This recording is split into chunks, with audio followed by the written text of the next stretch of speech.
Hello friends, good morning. मैं Shankar Lal Chauhan, lecture of political science, Shri Shyam PG महाविद्यालय की ऑनलाइन क्लासों में आपका हार्दिक अभिनंदन करता हूँ। प्रिय छात्रों, हम बीए पार्ट फर्स्ट की राजनीति विज्ञान की जो क्लासें चल रही थी, उन क्लासों के अंतर्गत हमने राजनीति विज्ञान की जो मूल अवधारणाएं और सिद्धांत वाली पुस्तक है, उस पुस्तक के अंतर्गत हमने राजनीति विज्ञान की अर्थ परिभाषा, प्रकृति, क्षेत्र के बारे में अध्ययन किया। उसके अंतर्गत राजनीति विज्ञान की जो परिभाषाएं थी वो समय और स्थितियों के आधार पर उसको दो भागों में विभाजित किया गया, जिसमें एक परंपरागत दृष्टिकोण था और दूसरा आधुनिक दृष्टिकोण। परंपरागत दृष्टिकोण के अंतर्गत हमने राजनीति विज्ञान का अध्ययन शास्त्र के रूप में किया कि ये प्राचीन अध्ययन था, और जो आधुनिक दृष्टिकोण है उस आधुनिक दृष्टिकोण के अंतर्गत हमने राजनीति को विज्ञान के संदर्भ में, मतलब समसामयिक और वर्तमान परिक्षेत्र के अंतर्गत इसका अध्ययन किया। आज इसकी अर्थ और परिभाषा के बाद में हम उसकी एक विज्ञान की जो प्रवृत्ति है, जिसको हम आधुनिक दृष्टिकोण के दौरान हम ये पढ़ रहे थे कि राजनीति विज्ञान एक विज्ञान है। आपने आधुनिक जो दृष्टिकोण पढ़ा था, वो आधुनिक दृष्टिकोण जिसको हम समसामयिक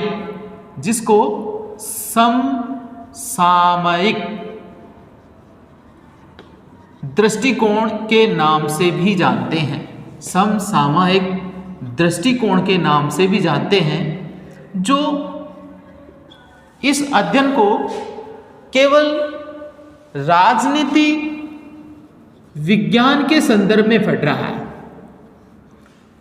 राजनीति विज्ञान के संदर्भ में पढ़ रहा है। और राजनीति विज्ञान के संदर्भ में इसलिए पढ़ रहा है कि राज्य का जो समस्त गतिविधियां हैं, राज्य की जो समस्त गतिविधियां हैं, उसको मानव के राजनीतिक व्यवहार के रूप में अध्ययन किया गया। इसको मानव का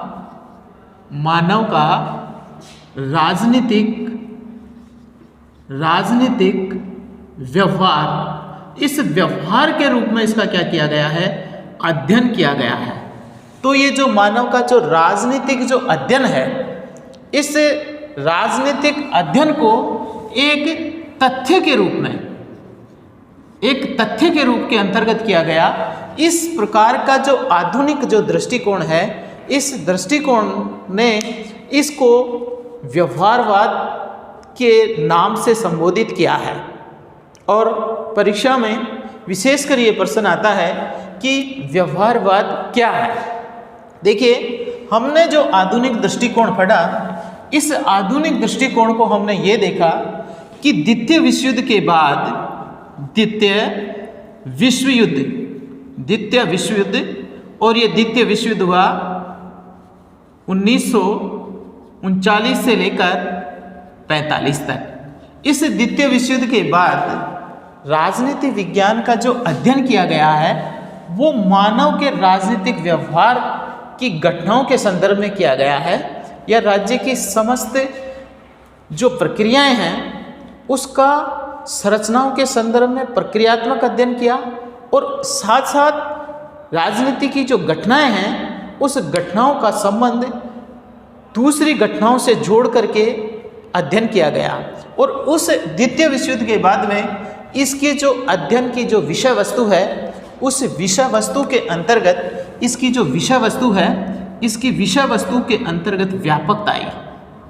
ध्यान देना, इसकी जो विषय वस्तु है, इस विषय वस्तु के अंतर्गत व्यापकता है, मतलब इसका जो अध्ययन क्षेत्र है, वो अध्ययन क्षेत्र क्या हुआ है, बड़ा हुआ है।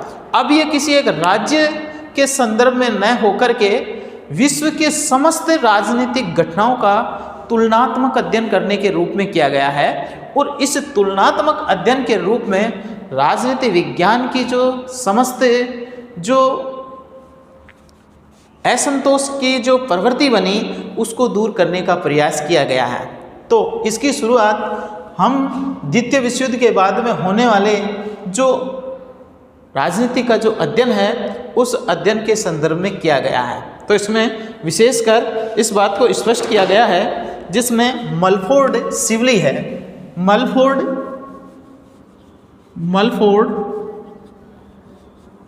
सिवली, इस मलफोर्ड सिवली ने राजनीति विज्ञान की जो व्यवहारवाद का जो अध्ययन है उस अध्ययन को मूल्य संबंधी नीतियों के संदर्भ में नहीं किया जा सकेगा।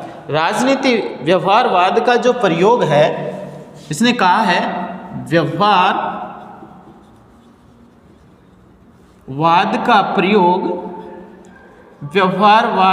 प्रयोग अनिवार्यतः मूल्य संबंधी नीतियों के संदर्भ में किया जाएगा।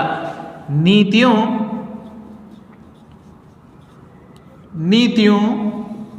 के संदर्भ में किया जाएगा। नीतियों के संदर्भ में किया जाएगा जिसका समर्थन केवल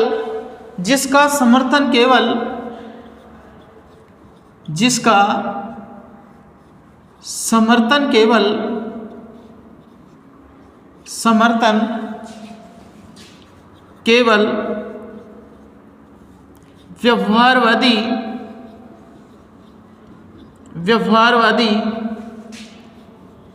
तकनीक के आधार पर ही किया जाएगा।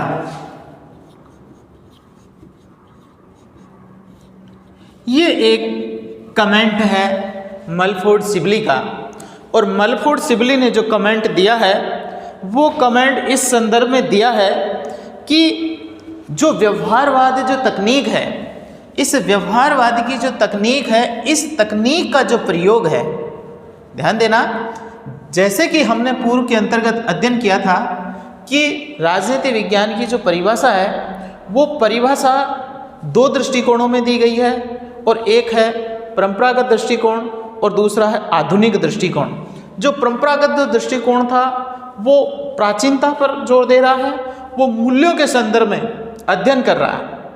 तो राजनीति की जो विषय वस्तु है वो विषय वस्तु तो राजनीति की जो विषय वस्तु है वो विषय वस्तु का जो केंद्र बिंदु है वो तो मूल्य ही है, लेकिन उन मूल्यों की जो संबंधी जो नीतियां हैं वो केवल व्यवहारवादी तकनीक के आधार पर जांच करने पर जोर दिया जा रहा है। इसका मतलब है कि व्यवहारवाद का जो प्रयोग है, विशेषकर मलफोर्ड जो सिवली है, इसने इस कथन के माध्यम से ये स्पष्ट कर रहा है कि राजनीति विज्ञान के अंतर्गत जो मूल्यों का अध्ययन किया जाता है, जो उसकी जो परंपरागत जो मूल्य हैं, इनके विचारों का जो अध्ययन किया जा रहा है, ये अध्ययन उसका एक आधार है।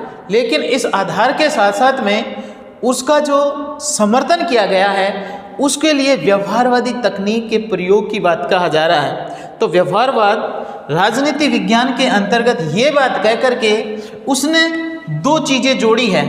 एक नंबर पर मूल्य और दो नंबर पर क्या जोड़ी है? व्यवहारवादी तकनीक। ये दो चीज़ें हैं। इसका मतलब है कि राजनीति विज्ञान के अध्ययन को प्रासंगिक बनाना है। इसका जो उद्देश्य है वो क्या है? राजनीति विज्ञान का जो उद्देश्य है वो अध्ययन को प्रासंगिक बनाना है। अध्ययन को प्रासंगिक, और प्रासंगिक का मतलब होता है उसको ज़्यादा से ज़्यादा उपयोगी बनाना। ज़्यादा से ज़्यादा क्या बनाना? उपयोगी बनाना, जिससे आने वाले समय के अंतर्गत इसका ज़्यादा से ज़्यादा महत्वपूर्ण अध्ययन किया जा सके। इसका मतलब है कि राजनीति विज्ञान मूल्य और तकनीक को जोड़ करके, इसमें जो नई चीज़ जुड़ी है वो है तकनीक। मूल्यों का जो अध्ययन किया जा रहा था वो तो संस्थागत अध्ययन के रूप में राजनीति विज्ञान का जो परंपरागत दृष्टिकोण था वो भी अध्ययन कर रहा था, लेकिन इसके अंतर्गत विशेष रूप से ध्यान देने की बात है कि राजनीति विज्ञान का जो दृष्टिकोण है वो दृष्टिकोण मूल्यों के संदर्भ के अंतर्गत तो अध्ययन किया ही जा रहा है, लेकिन इसके साथ साथ में जो तकनीक है वो तकनीक भी सभी ही विषयों के संदर्भ के अंतर्गत ली जाएगी। ध्यान दें, देखिए उदाहरण के लिए हम देखते हैं कि राज्य का जो अध्ययन केंद्र है, प्राचीन रूप से अध्ययन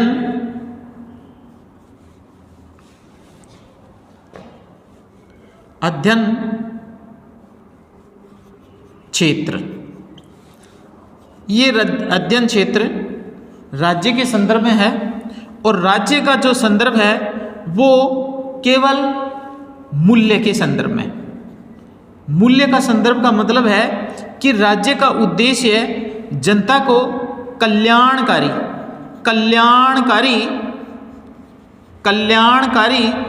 भूमिका के रूप में होता है। अब इस कल्याणकारी भूमिका के अंतर्गत प्राचीन समय के अंतर्गत हम देखें तो इसको किससे जोड़कर देखा जा रहा है? धर्म के साथ में जोड़ के जा रहा है। तो धर्म के जो मूल्य हैं, धर्म की स्थापना करने का जो मूल्य है, उस मूल्यों के आधार पर लोगों में नीति का विकास करना है। यहाँ पर किसका? नीति का निर्माण करके मनुष्य को क्या बनाना है? नैतिक मनुष्य बनाना है। इस नैतिक मनुष्य को बनाने के बाद में मनुष्य समाज, राज्य जैसी संस्थाओं के साथ में अपना परस्पर संबंध स्थापित किया जा सके। इसका मतलब है कि व्यक्ति, समाज और समाज की अन्य जो श्रेणियां हैं, जिसके अंतर्गत विशेष रूप से जो विभिन्न जो श्रेणियां हैं उसके अंतर्गत हम किसको दे रहे हैं? राज्य। इन तीनों के बीच में तालमेल बैठाने का जो महत्वपूर्ण कार्य किया था वो किया था परंपरागत दृष्टिकोण ने। लेकिन परंपरागत दृष्टिकोण के अंतर्गत जो अध्ययन किया गया, उस अध्ययन के साथ साथ में इसके जो क्रांतिकारी जो परिवर्तन थे वो नहीं हो पाए, और आने वाले समय के अंतर्गत राजनीति विज्ञान की जो मूल समस्याएं थी कि समस्याओं का समाधान के रूप में राजनीति विज्ञान का जो मूल उद्देश्य है समस्याओं का समाधान करना, ये समस्याओं का समाधान नहीं कर पाई। इसलिए उसकी प्रासंगिकता क्या हो गई? कम हो गई। इस प्रासंगिकता कम हो जाने की वजह से राजनीति विज्ञान के सभी छात्रों में अध्ययन के प्रति शीतलता आई, निराशा आई, कुंठा आई और असंतोष का वातावरण बना। इस असंतोष के वातावरण के कारण राजनीति के जो अध्ययन है उस अध्ययन को एक अन्य जो सामाजिक विज्ञान है उन सामाजिक विज्ञान के विषयों से जोड़ करके उसके अध्ययन को किया जाने लगा। तो इस अध्ययन का जो प्रयोग है वो किसके संदर्भ में किया जा रहा है? व्यवहारवादी तकनीक के आधार पर।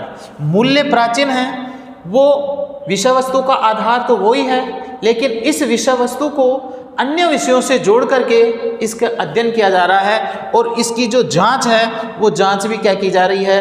इन दूसरे विषयों के साथ में जोड़ करके की जा रही है। तो देखिए हम देखते हैं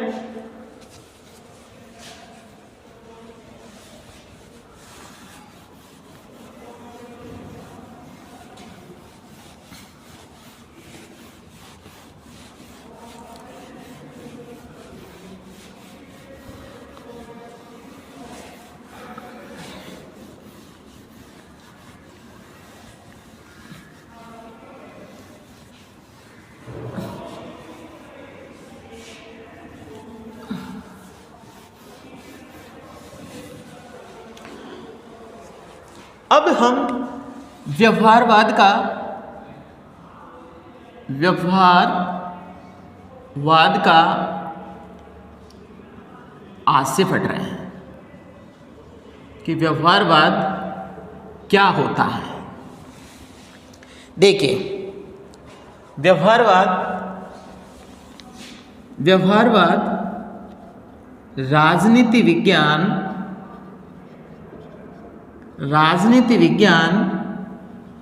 की विषय वस्तु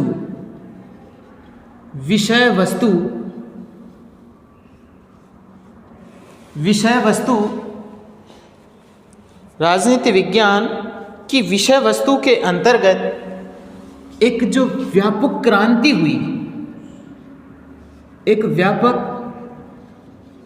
हुई, उस व्यापक क्रांति को व्यवहारवाद नाम दिया गया।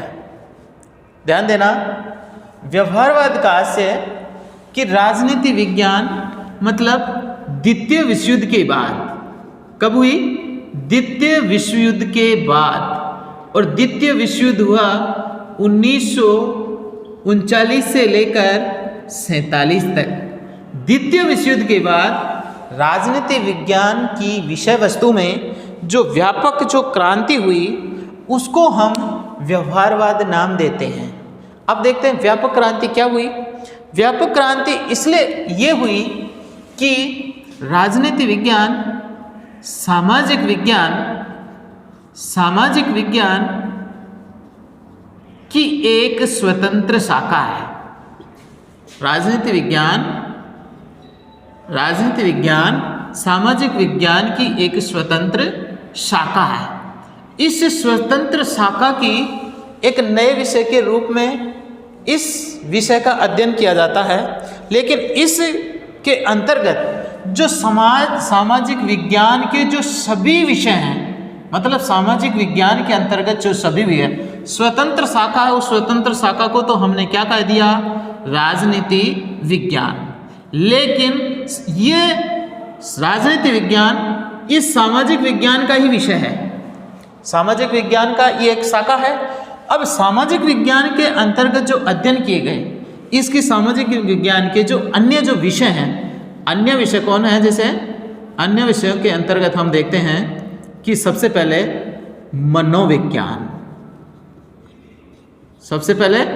मनोविज्ञान, दूसरा है समाजशास्त्र,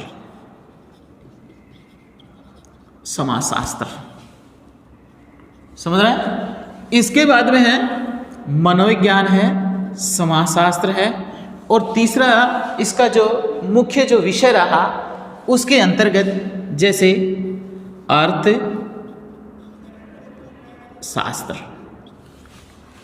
अर्थशास्त्र रहा। चौथा जो विषय है वो इसका क्या है? भूगोल है। पांचवा जो इसका जो विषय है धर्म व न्याय शास्त्र। छठा जो विषय है दर्शन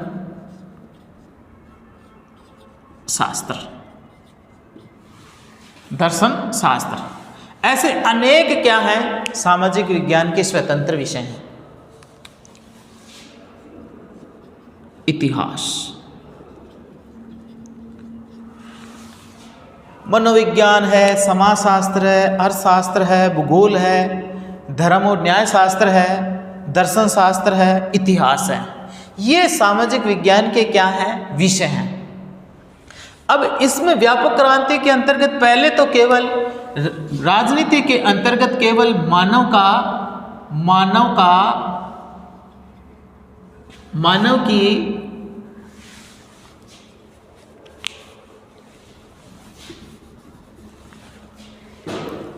मानव के राजनीतिक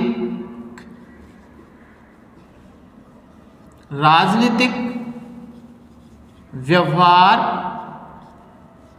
की घटनाओं का अध्ययन, केवल राजनीति विज्ञान तो किसका अध्ययन कर रहा है? केवल मानव के राजनीतिक व्यवहार के घटनाओं का अध्ययन। अब ये घटनाओं का जो अध्ययन है वो किसके संदर्भ में किया जा रहा है? तथ्य के संदर्भ में। ये प्रमाण के रूप में ले रहा है, तथ्य के रूप में ले रहा है। लेकिन राजनीति विज्ञान का जो विषय है उसके विषय का मतलब है कि राजनीति विज्ञान क्या करना चाहता है? व्यक्ति के विकास के सर्वांगीण विकास की परिस्थितियां पैदा करना चाहता है।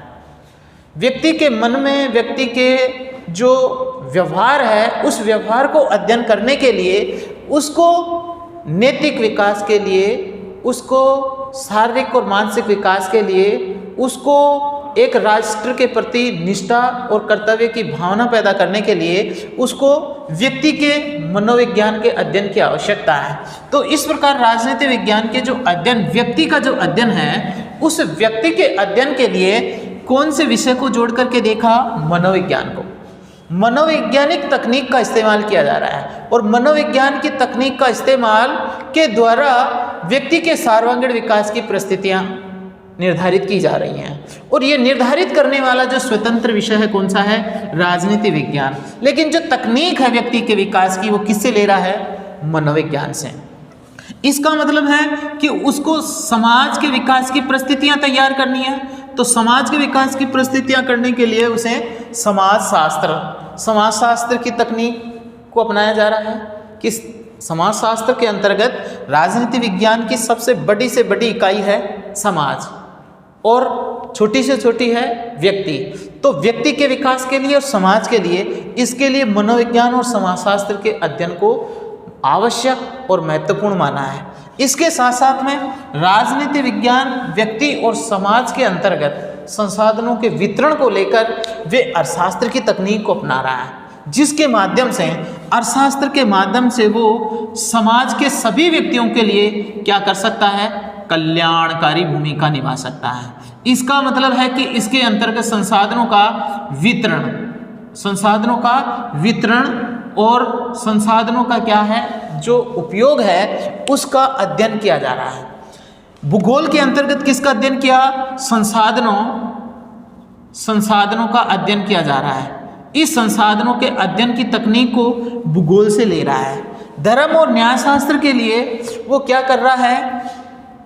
नैतिक और आध्यात्मिक मूल्यों के साथ साथ में वो एक समाज में न्यायपूर्ण स्थितियां पैदा करने के लिए धर्म और न्यायशास्त्र के अध्ययन पर जोर दे रहा है। दर्शन शास्त्र के लिए वो एक अलौकिक और दिव्य शक्ति, इसके आधार पर व्यक्ति के अंतर्गत जो अंतरात्मा के जो गुण हैं उसके अध्ययन पर विश्वास कर रहा है। और इतिहास के आधार पर वो इतिहास के आधार पर जो परंपराएं हैं, जो रीति रिवाज हैं, इनको जिनमें व्यक्ति के समाज की क्या है? निष्ठाएं हैं, वो उनके प्रति क्या है? समर्पित है, विश्वास रखता है। इसलिए इस अध्ययन में तो यहाँ पर इसने जो तकनीक है, यहाँ पर जो तकनीक है ये मनोवैज्ञानिक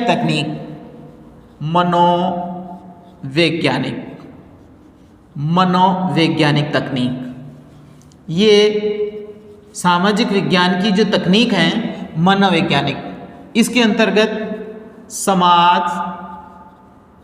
समाजशास्त्रीय तकनीक है। अर्थशास्त्र के अंतर्गत उत्पादन और वितरण की स्थितियां हैं। भूगोल के अंतर्गत क्या है? पर्यवेक्षण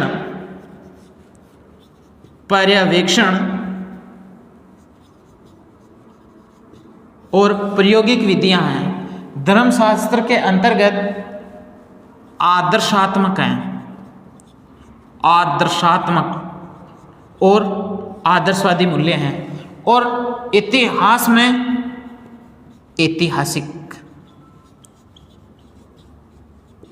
ये सामाजिक विज्ञान के अन्य विषय, इनसे ली गई ये तकनीक और इनसे ये उद्देश्य, इन उद्देश्यों के माध्यम से राजनीति विज्ञान क्या करना चाह रहा है? राजनीति विज्ञान मानव को, क्योंकि राजनीति विज्ञान का मूल उद्देश्य क्या है? व्यक्ति, राजनीति विज्ञान का जो मूल उद्देश्य है वो मूल उद्देश्य है व्यक्ति की समस्याओं का समाधान करना। इसका जो मूल उद्देश्य है मानवीय समस्याओं का समाधान करना, समस्याओं का समाधान।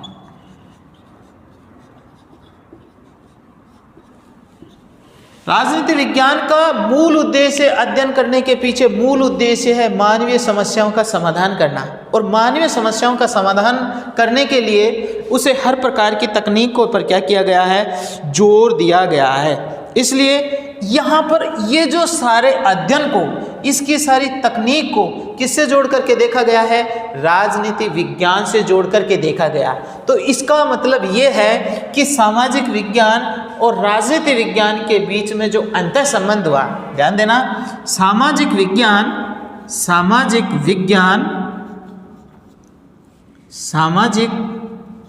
जिसको हम समाज विज्ञान भी कहेंगे, और राजनीति विज्ञान, इस राजनीति विज्ञान की जो समस्त जो अध्ययन है, ध्यान देना, तो सामाजिक विज्ञान और राजनीति विज्ञान का जो क्या है? समस्त अध्ययन है। इस समस्त अध्ययन को क्या किया गया है? तथ्यात्मक, किसके रूप में? ये जो घटनाएं हैं उस घटनाओं को किसके संदर्भ में ले रहा है? तथ्य के रूप में। और तथ्य के रूप में ये जो घटनाएं हैं, इन तथ्यों के रूप में इनके जो विश्लेषण किया जा रहा है, और विश्लेषण करके इसके जो अध्ययन को विश्लेषण और प्रयोगात्मक विधियां, मतलब प्रयोगों के माध्यम से निष्कर्ष निकाल करके जो अध्ययन किया जा रहा है। तथ्यात्मक, किसी भी सामाजिक की घटनाएं हैं, इन घटनाओं को मानव के राजनीतिक व्यवहार को किसके रूप में? तथ्य के रूप में विश्लेषण किया जा रहा है, और तथ्य के रूप में विश्लेषण करके इसको क्या किया गया है? अध्ययन को शोध और अनुसंधान के संदर्भ में देखा जा रहा है। इसका मतलब ये जो अध्ययन है वो किसका प्रकार का अध्ययन हो गया? शोध और अनुसंधान पर आधारित अध्ययन हो गया। राजनीति विज्ञान का अध्ययन शोध व सिद्धांतों के आधार पर, शोध और अनुसंधानों के आधार पर क्या किया जा रहा है? इसका विश्लेषण किया जा रहा है। ध्यान देना, विशेषकर ये जो बातें हैं, कौन सी बातें? यहाँ पर जो ये जो अध्ययन आया है घटनाओं का, इनका विश्लेषण जो करने का जो तरीका है वो तरीका शोध व अनुसंधानों पर क्या करना है? जोर देना है। और ये जो जोर दिया गया है वो किसके संदर्भ में देखा जा रहा है? मूल्यों के संदर्भ में। किसके संदर्भ में? मूल्यों के प्लस तथ्यों के संदर्भ के अंतर्गत, और तथ्यों के अंतर्गत प्लस कौन सी क्या अपनाई जा रही है? तकनीक अपनाई जा रही है। ध्यान देना, तकनीक तो हमने ये समाजशास्त्रीय सामाजिक विज्ञान की है, और साथ साथ में सामाजिक विज्ञान के साथ में इसने जो तकनीक जोड़ी है वो प्राकृतिक विज्ञान के संदर्भ में भी जोड़ी है। और ये जो प्राकृतिक विज्ञान है, प्राकृतिक विज्ञान और सामाजिक विज्ञान की तकनीक को, दोनों को क्या कर रहा है? राजनीति विज्ञान अपना रहा है। और ये जो तकनीक पर जो आधारित जो सिद्धांत बन रहे हैं, ये क्या बन रहे हैं? सिद्धांत बन रहे हैं। इन सिद्धांतों को क्या दिया गया है? एक व्यवहारवादी नाम दिया गया है। इसके अध्ययन को क्या नाम दिया गया? व्यवहारवादी नाम दिया गया है। ध्यान देना, यहाँ पर राजनीति विज्ञान ने मानव के राजनीतिक व्यवहार की जो घटनाएं हैं, इस घटनाओं का अध्ययन करने के लिए सामाजिक विज्ञान और प्राकृतिक विज्ञान की विधियों का अध्ययन किया गया है। प्राकृतिक विज्ञान में जीव विज्ञान है, भौतिक विज्ञान है, रसायन विज्ञान है, इनकी तकनीक भी अपनाई गई है। तो ध्यान देना, ये जो स्थिति है, ध्यान देना, हम इसको यहाँ इससे और जोड़ रहे हैं प्राकृतिक विज्ञान। और प्राकृतिक विज्ञान के संदर्भ में कौन आएगा? प्राकृतिक विज्ञान।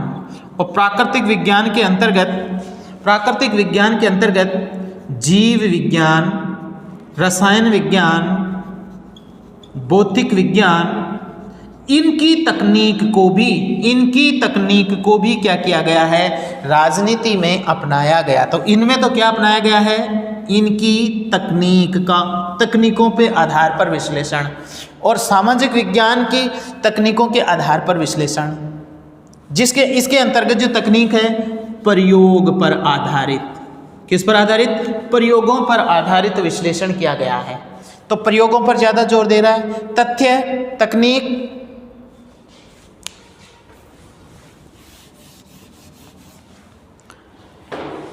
तथ्य के रूप में विश्लेषण करने के लिए प्रयोगात्मक आधार पर। इसका मतलब राजनीति मानव के जो राजनीतिक व्यवहार का जो घटनाक्रमों का जो अध्ययन किया जा रहा है, वो अध्ययन एक जड़ अध्ययन न होकर एक क्रियात्मक अध्ययन के रूप में अपनाया जा रहा है। ध्यान देना, ये जो राजनीति विज्ञान का जो प्राचीन जो अध्ययन था, वो प्राचीन अध्ययन अस्थिर था, गतिशील नहीं था। अतः राजनीति के अध्ययन को गतिशील बनाने के लिए, इसको क्या बनाने के लिए, प्रभावशाली बनाने के लिए, समस्याओं के समाधान के रूप में प्रस्तुत करने के लिए इसको एक तकनीक और विश्लेषण की विधियों के आधार पर प्रयोग करके जो क्रियात्मक जो अध्ययन पर जोर दिया गया, उसका नाम व्यवहारवाद के नाम से जाना जाता है। तो ध्यान देना, प्राकृतिक विज्ञान के अंतर्गत हम इसकी साइंस की बात आ रहे हैं, सामाजिक विज्ञान में हमारी जो स्वतंत्र जो अनेक शाखाएं, उनको इनसे जोड़ करके इसके अध्ययन को जिसका मूल उद्देश्य मानवीय समस्याओं का समाधान के रूप में प्रस्तुत करने को लेकर है, क्योंकि इससे पहले समस्याओं का समाधान नहीं किया गया था। गृह युद्ध, शस्त्रीकरण और जो अनेक प्रकार के जो आतंकवादी जैसी समस्याएं थी, उस समस्याओं के समाधान के संदर्भ में राजनीति विज्ञान एक व्यापक अध्ययन पर जोर दे रहा है। इस व्यापक अध्ययन का नाम ही क्या दिया गया है, इस व्यापक अध्ययन का नाम ही इसको व्यवहारवाद का नाम दिया गया है। इसलिए व्यवहारवादी जो तकनीक है, द्वितीय विश्व युद्ध के बाद में राजनीति विज्ञान की जो अध्ययन में जो व्यापक परिवर्तन आया, उस व्यापक परिवर्तन के अंतर्गत प्राकृतिक विज्ञान और सामाजिक विज्ञान की अन्य विषयों की जो तकनीक है, उसका सहारा लेकर के उस विश्लेषण की जो विधियां बनी हैं और जिसमें नए शोध और अनुसंधानों पर जो जोर दिया गया है, उस शोध और अनुसंधानों को जोर देने की जो तार्किक विश्लेषण करने की जो विधियां हैं, उनको हमने जो राजनीति में जोड़ करके उसके अध्ययन को जो क्रियात्मक किया, अनुसंधान किया, तो उस अध्ययन को हम क्या कहेंगे, व्यवहारवाद कहेंगे। तो इसमें सबसे महत्वपूर्ण बात कौन सी है, मानवीय जो अध्ययन है उसके अध्ययन को क्या करना है, महत्वपूर्ण माना है। तो यहाँ पर जिस बात को महत्वपूर्ण माना गया है, तो व्यवहारवाद का आशय है राजनीति विज्ञान की विषय वस्तु के अंतर्गत जो व्यापक क्रांति आई है, और उस व्यापक क्रांति के अंतर्गत सामाजिक विज्ञान और प्राकृतिक विज्ञान की तकनीक को जोड़कर विश्लेषण की जो विधियां हैं, वो शोध और अनुसंधान पर आधारित बनाई गई है, और उसके जो अध्ययन है उसको हम राजनीतिक व्यवहारवादी तकनीक के अंतर्गत शामिल करते हैं।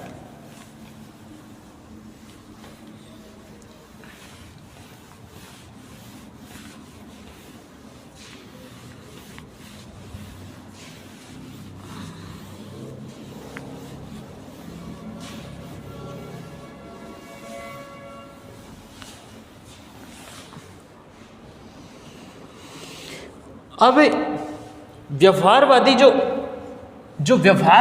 अवधारणा है, ध्यान देना, व्यवहारवादी, इस व्यवहारवादी अवधारणा के अंतर्गत प्राकृतिक विज्ञान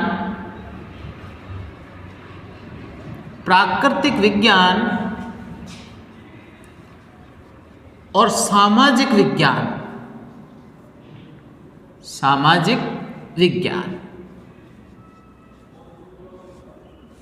इन दो विषयों को क्या किया गया है, इस दोनों विषयों को व्यवहारवादी उपागम से जोड़ करके देखा गया है। और यह व्यवहारवादी उपागम राजनीति विज्ञान का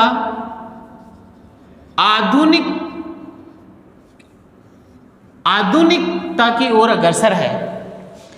इसलिए इसको वैज्ञानिक अध्ययन का सहचर नाम दिया गया है। इस अध्ययन को राजनीति विज्ञान का वैज्ञानिक अध्ययन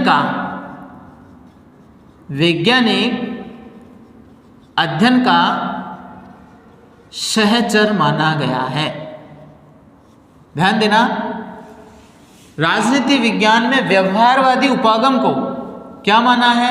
वैज्ञानिक अध्ययन का सहचर। वैज्ञानिक अध्ययन का सहचर का मतलब इसलिए लिया गया है क्योंकि इस अध्ययन के अंतर्गत जो तकनीक है, ध्यान देना, प्राकृतिक विज्ञान और इन दोनों की क्या ली गई है? जो तकनीक ली गई है, इस तकनीक को हम दूसरे शब्दों में क्या है? प्रविधि। क्या ली गई है? प्रविधियां। ये जो प्रविधियां ली गई हैं, इन प्रविधियों को इस राजनीति विज्ञान के संदर्भ में जोड़ करके देखा जा रहा है। इसका मतलब है कि राजनीति विज्ञान की जो मानवीय व्यवहार की जो व्याख्या है, वो मानवीय व्यवहार की व्याख्या केवल राजनीतिक संदर्भ में इन प्रविधियों से जोड़ करके की जा रही है। इसका मतलब है राजनीति की जो व्याख्या है,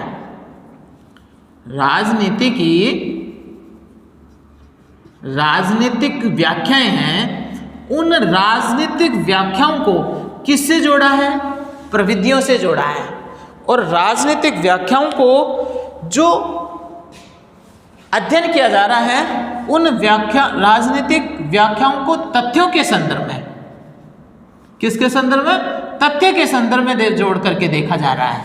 और तथ्य के संदर्भ में अध्ययन करने के बाद इसका जो दृष्टिकोण है, वो दृष्टिकोण पूरी तरह से एक नए अनुसंधानों पर जोर दे रहा है। किस पर जोर दिया? ये अनुसंधान, शोध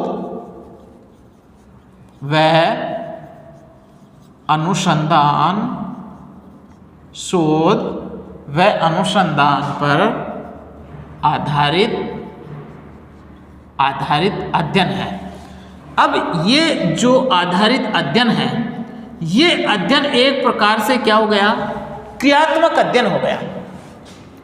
ये व्यवहारवादी जो अध्ययन है, वो अध्ययन कैसा अध्ययन हो गया?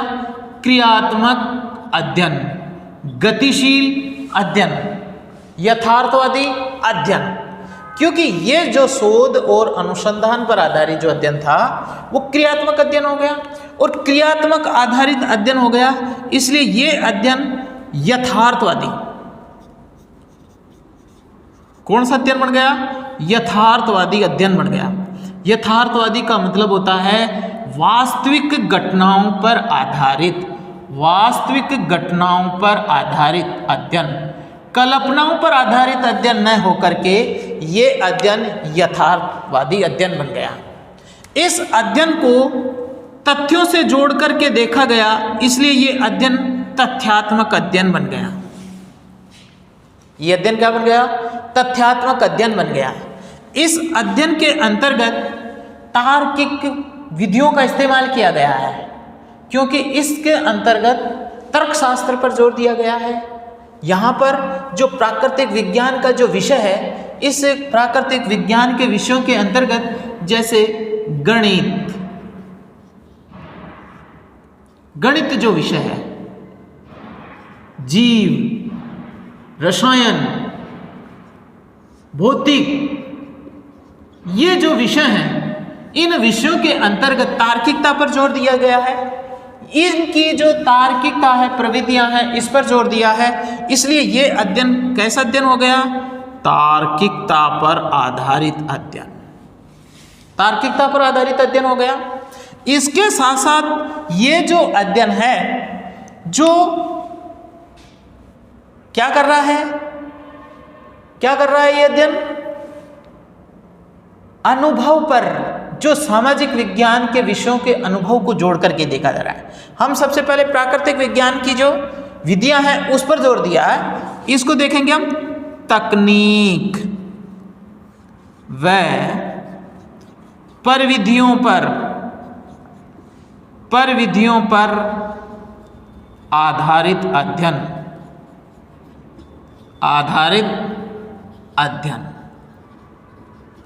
यहाँ पर ये बात आ गई। तो प्राकृतिक विज्ञान से तो हमने यथार्थवादी ले लिया, तथ्यात्मक ले लिया, तार्किकता ले लिया, तकनीक और प्रविधियाँ ले ली। लेकिन जो सामाजिक जो विज्ञान है, इस सामाजिक विज्ञान के अंतर्गत जो सभी विषय हैं, सभी जो अन्य विषयों से जोड़ करके जोड़ा जा रहा है, अन्य जो विषय हैं इनसे जोड़ करके जो क्या किया गया है, अध्ययन है, उसको हमने किसका नाम दिया है? अनुभवात्मक अध्ययन। ये अध्ययन कैसा अध्ययन हुआ? अनुभवात्मक अध्ययन। ये अध्ययन किस प्रकार का अध्ययन हो गया? अनुभवात्मक अध्ययन। क्योंकि इसके अंतर्गत किससे? अन्य विषय कौन से? जैसे मानव शास्त्र है, समाजशास्त्र है, तर्कशास्त्र है, इसके अलावा अर्थशास्त्र है। इस को राजनीतिक घटनाओं में अध्ययन किया गया है।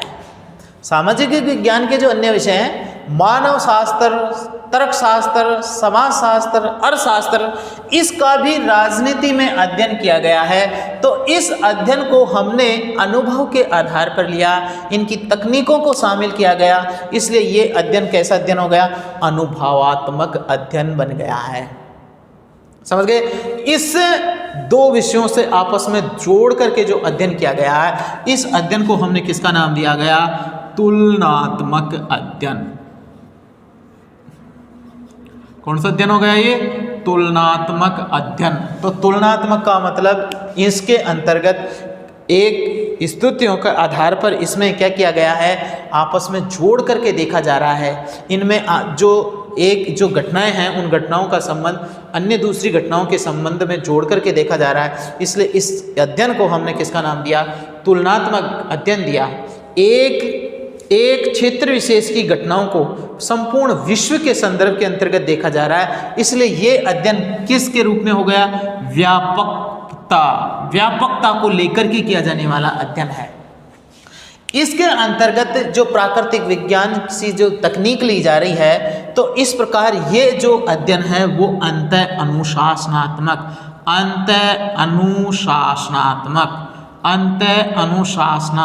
अध्ययन कहलाएगा।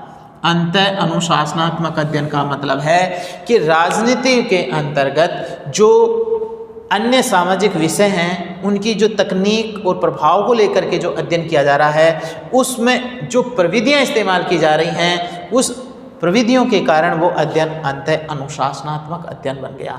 किस प्रकार का अध्ययन बना? अंतः अनुशासनात्मक अध्ययन बन गया है। और अंतः अनुशासनात्मक अध्ययन बनने के कारण ये अध्ययन और भी ज़्यादा क्या बन गया है?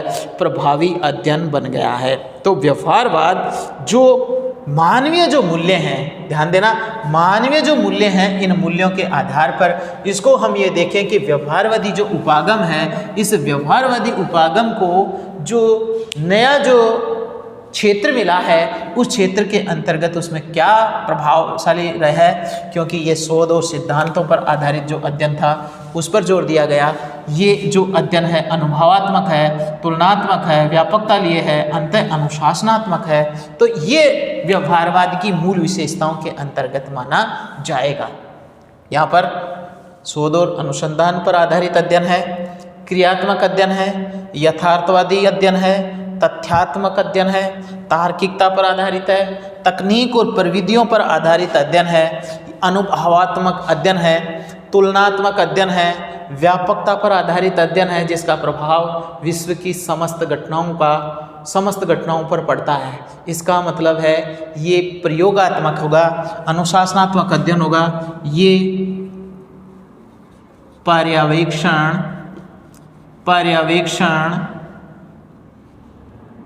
व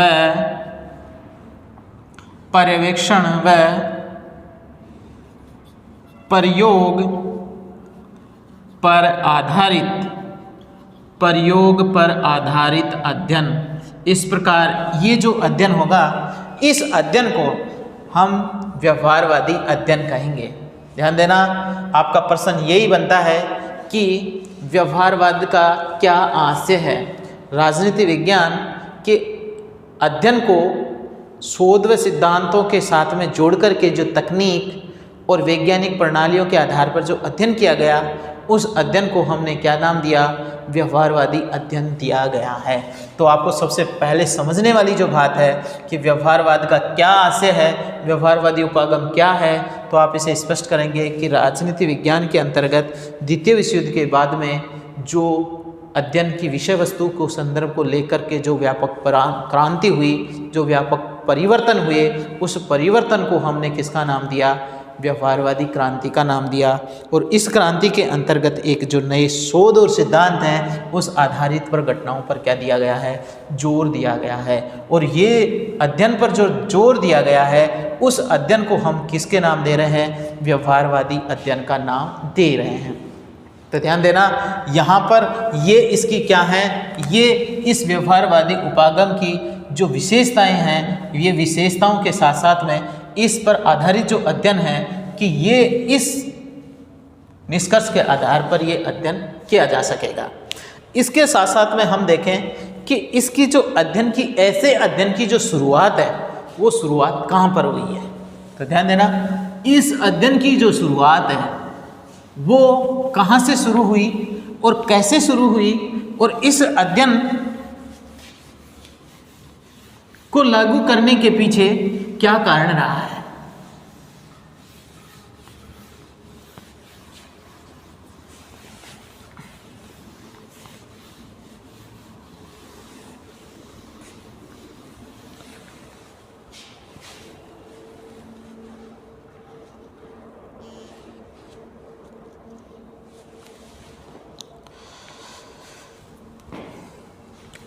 अब हम ये देख रहे हैं कि व्यवहारवाद की जो शुरुआत है, उसका उद्भव है, वो कहाँ हुआ। तो हम देखें कि व्यवहारवाद की जो उत्पत्ति है, व्यवहारवाद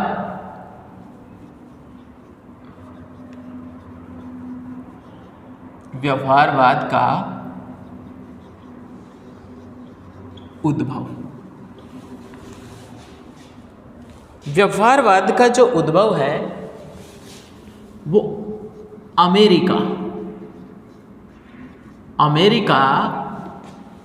के शिकागो विश्वविद्यालय को माना गया है। किसको माना है, शिकागो विश्वविद्यालय।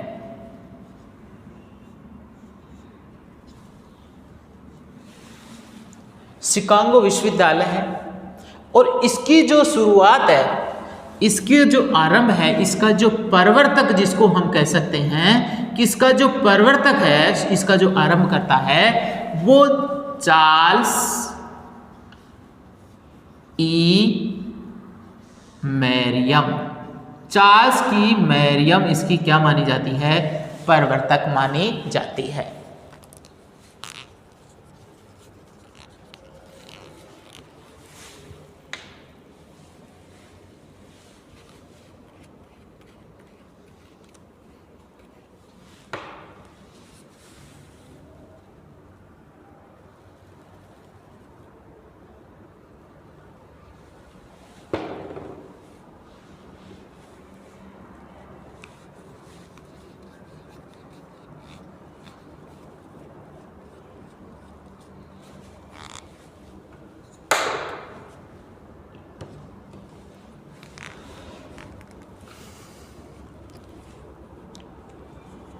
इसका जो प्रवर्तक है वो चार्ल्स की मैरियम को माना गया है, और चार्ल्स की मैरियम ने जो अपनी पुस्तक लिखी थी, उस पुस्तक के अंतर्गत इसकी क्या मानी गई है, शुरुआत मानी गई है। और वो शुरुआत थी the aspect of political science. ये उनकी जो पुस्तक थी, इस पुस्तक से इसको क्या मानी जाती है, इसकी शुरुआत मानी गई है। और उसके बाद में इसकी जो दिशा है वो तय करने का काम डेविड स्टन ने किया है। किसने किया, डेविड स्टन।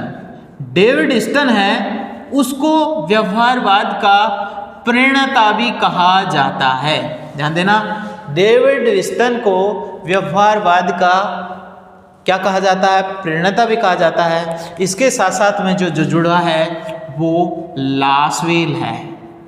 राजनीति विज्ञान के अध्ययन को जो व्यवहारवादी उपागम के रूप में जो अध्ययन करने वाला जो विद्वान है वो लासवेल है।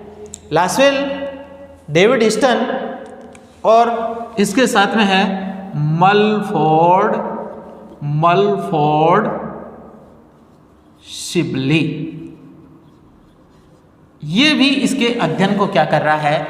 इसके अध्ययन को आगे बढ़ाने का कार्य कर रहा है। साथ साथ में Robert A Dahl, Graham Walsh, Bagehot आदि राजनीतिक विचारक हैं जो व्यवहारवादी अध्ययन को अमेरिका के शिकागो विश्वविद्यालय के अंतर्गत शोध और अध्ययन के आधार पर अध्ययन पर क्या कर रहे हैं? जोर दे रहे हैं। तो इसका मतलब ये है कि ये विद्वान ये मानते हैं कि मानव के राजनीतिक व्यवहार का जो अध्ययन है वो घटनाओं पर आधारित होना चाहिए, तथ्यात्मक होना चाहिए, वो क्रियात्मक होना चाहिए, जिसका मापन और पर्यवेक्षण किया जा सके और उस मापन और पर्यवेक्षण के आधार पर उनका निष्कर्ष निकाल करके उस अध्ययन को एक प्रासंगिक अध्ययन के रूप में प्रस्तुत किया जा सके। इस प्रकार का जो अध्ययन किया गया है उस अध्ययन को हम क्या कह सकते हैं? व्यवहारवादी अध्ययन के रूप में शामिल किया गया है। और इसके साथ साथ में इसके जो अध्ययन है उस अध्ययन को विशेषकर यथार्थवादी अध्ययन के रूप में जो लागू किया गया था, क्या किया गया? जो लागू किया गया उसमें सबसे ज़्यादा ग्राहम वाल्स की जो पुस्तक है, इस ग्राहम वाल्स की जो पुस्तक है उसका नाम है ह्यूमन नेचर इन पॉलिटिक्स। ये ह्यूमन नेचर इन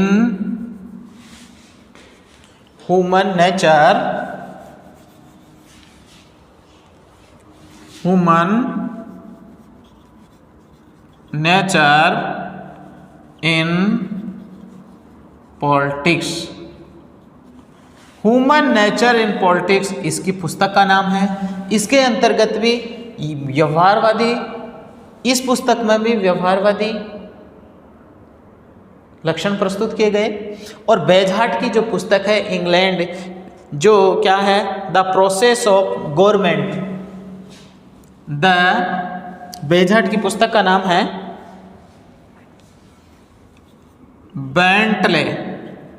बेंटले की पुस्तक का नाम है द प्रोसेस ऑफ गवर्नमेंट।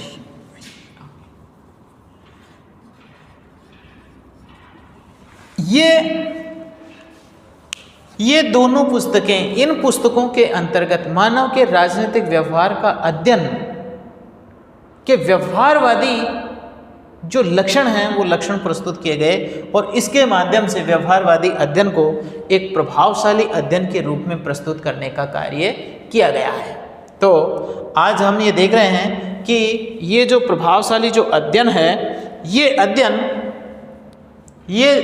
जो अध्ययन है वो शोध और सिद्धांतों पर आधारित अध्ययन है। ये प्रभावशाली अध्ययन है। ये अध्ययन क्रियात्मक और रचनाओं पर आधारित अध्ययन है जो गतिशील और हमेशा समसामयिक स्थितियों के संदर्भ में प्रस्तुत करने वाला अध्ययन है, जिसका उद्देश्य मानव की समस्याओं का क्या करना है? समाधान के रूप में प्रस्तुत करना है। तो इस प्रकार व्यवहारवाद का आज हमने मुख्य रूप से ये देखा कि व्यवहारवाद क्या है, इसका अध्ययन किस प्रकार किया गया है, ये जो अध्ययन है इसकी शुरुआत कैसे हुई है, तो इसका हमने आज अध्ययन किया। इसको हम विशेषकर राजनीति विज्ञान का अध्ययन संरचनाओं और प्रक्रियाओं के संदर्भ में करके देखते हैं। आगे हम इसका विस्तार से और भी वर्णन करेंगे। और इसके लिए हम विशेषकर ये जो प्रभावशाली जो अध्ययन है, इस अध्ययन को सबसे अधिक महत्व और उपयोगी बनाने के लिए इस उपागम का निर्माण किया गया है। आज इस बिंदु के लिए हम इतना ही करते हैं। धन्यवाद।